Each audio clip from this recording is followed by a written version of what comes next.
With the Minnesota Vikings pretty shockingly cutting veteran left tackle Riley Reiff on Wednesday, that did open up the left tackle spot for the Vikings. Kirk Cousins blindside. Who are it going to be? Enter one Ezra Ezekiel Cleveland. The pride of Boise State, 2020 second round pick. Talents wasted inside at guard last season. Captain, I'm a peacock. You got to let me fly.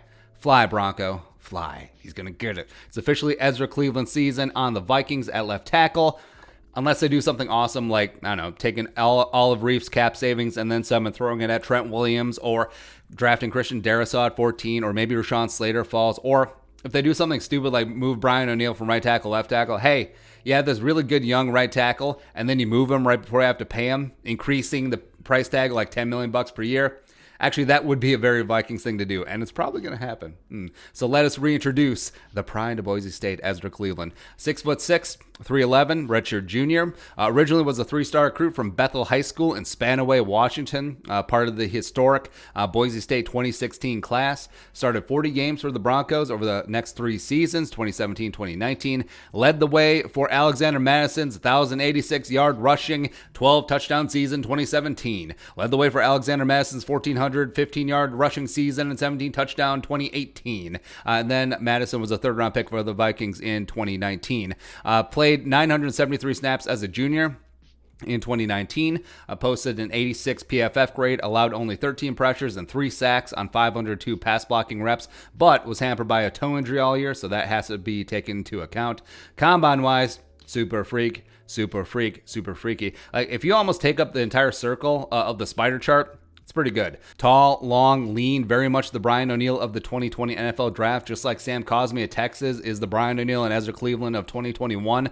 But 30 bench reps, 4.93 40, great in the jumps and agility drills, perfect for the zone scheme, able to get lateral reach, get second level, flows really nicely, and absolutely athletic as hell. Vikings took him number 58 overall in the second round. Draft crush, coming home. I'm coming home. I love it. And when he was drafted, that was, okay, do you start him at left tackle right away, or do you leverage Riley Reiff into a pay cut? Well, the latter came true.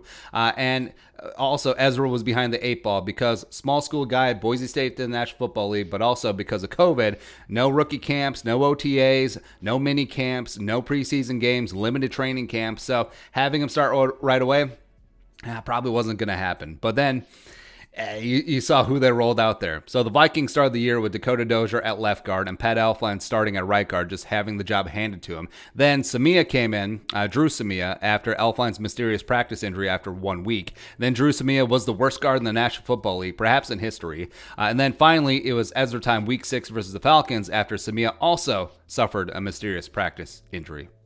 And even though there was concerns about his anchor and leverage given his height, as well as the speed of the game switching inside on the interior, Ezra held up extremely well. He only allowed 23 pressures and 5 sacks over 9 games, but posted an overall 66.2 PFF grade, third best among rookie guards behind only Damian Lewis of the Seahawks and Kevin Dotson of the Steelers. He also fared better than first-round pick Cesar Ruiz of the Saints. No big deal. He did all of this while playing out of position. A position he had never played before in college or high school. And reading between the lines in his interviews, he wasn't too thrilled. He wasn't too thrilled about it, but he sucked it up and he did well, and he was one of the better young Vikings offensive linemen this year. And Ezra has to be the betting favorite to be the Vikings starting left tackle week 1 of 2021, unless, like we mentioned, something weird happens like Trent Williams or Rashawn Slater or Darrisaw, blah, blah, blah. But I'll put Ezra at like, I don't know, 90% chance that he's going to be the starting left tackle on the blind side. And I'm very bullish on Ezra for all the reasons we loved him last year. Plus, he got his feet wet this year. He showed the toughness. And the Vikings, whenever they had Dalvin Cook and they needed a yard, they went behind Ezra Cleveland, as evidenced in the Green Bay game. Now, if they only did that in other times, but his feet, rare athletic ability, not heavy hands, but they're quick and they find their spots quickly. And even as you saw inside, Ezra has amazing recovery speed where he can get reset after getting out punched to start, and then he can shut down the defender. It's a really great talent to have. Plus, look at what the Vikings offensive line could realistically be heading into 2021, where I would love Joe Thuney, but it might not be in the cards. But Kevin Zeitler, recently cut by the Giants. Also, if you sign him, it doesn't count towards compensatory picks. Vikings were interested in trading for him when he was on the Browns in 2019. They even offered Everson. Wow.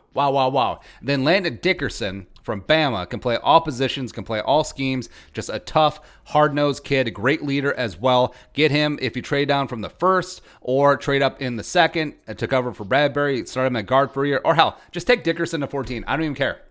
I do not care at this point. Or if you go AVT or Wyatt Davis, no matter what, whatever. Either way, Super Bowl. Plus you have Oli Udoh and Kyle Big Hinton in reserve. Woo! You love it.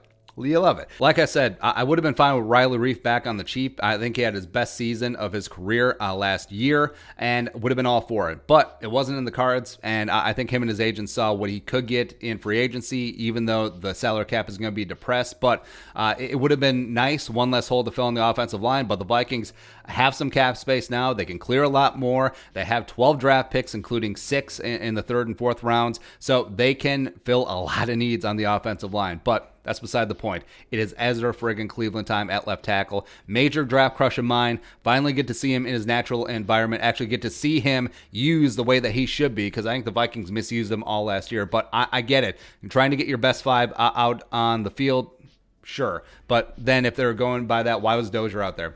Oh, well. But let him be that rare, uber-athletic left tackle for the next decade plus for the Vikings. Can we do that? That'd be wonderful. Be your thoughts. Ezra Cleveland season officially begun. Let us know in the comment section below. Subscribe for daily Vikings takes. Want to support that work? Post on the Venmo. But until next time, Skol, production value.